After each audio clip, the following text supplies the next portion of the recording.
তুমি পড়ি అని ఒక హోప్ ఉంది అండ్ শাকিব খানের তুফান সিনেমাটি মুক্তির আগে গুঞ্জন উঠেছিল তুফান সিনেমাটি হবে বলিউড সিনেমা এনিমেলের নকল। যদিও রিলিজ হওয়ার পর এনিমেলের গল্পের সাথে কোনো মিল পাওয়া যায়নি তুফানের, কিন্তু আজকে তুফান সিনেমাটি নিয়ে মুখ খুলতে দেখা যায় এনিমেল সিনেমার নায়িকা রশ্মিকাকে। রশ্মিকা একটি ফেসবুক পোস্টের মাধ্যমে জানায় তুফানে শাকিব খান এনিমেলের রণবীর কাপুরকে নকল করেছে। রশ্মিকা জানায় তুফান সিনেমাটি মৌলিক গল্পের সিনেমা হলেও শাকিব খান এখানে এনিমেল সিনেমার রণবীর কাপুরকে নকল করেছে। আর রশ্মিকার এমন পোস্টের পর সমালোচনার ঝড় উঠেছে শাকিব খানকে নিয়ে।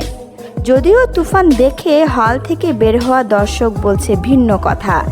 দর্শকদের দাবি তুফান সিনেমায় শাকিব খানের যে গ্যাংস্টার আর ভয়ঙ্কর লুক সেটা কারো সাথেই মিলে না।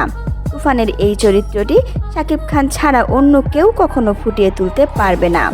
তো দর্শক, বাংলাদেশ কাঁপিয়ে তুফান সিনেমাটি সম্প্রতি রিলিজ হয়েছে কলকাতায়, সেটা তো আপনারা সবাই জানেন। কলকাতার সিনেমা হলগুলোতেও তুফানে তাণ্ডব চালাচ্ছে শাকিব খানের এই মুভিটি।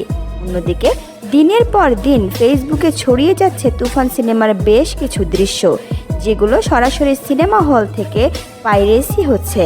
তবে তুফান সিনেমার ভাইরাল এই অংশগুলো সিনেমাটির হাইপ দ্বিগুণ করে দিচ্ছে সোশ্যাল মিডিয়ায়। তাছাড়াও সোশ্যাল মিডিয়ায় তুফানের এই দৃশ্যগুলো দেখে রীতিমতো অবাক হচ্ছে দেশ বিদেশের নামি দামি সব তারকারা। অন্যদিকে তুফানে শাকিব খানের অ্যাটিটিউড এবং ভয়ঙ্কর অভিনয়ও নাকি নজর কেড়েছে বলিউড সিনেমার পরিচালকদের। হয়তো ভাগ্য সহায় হলে খুব শীঘ্রই শাকিব খানের ডাক পড়তে যাচ্ছে বলিউডে।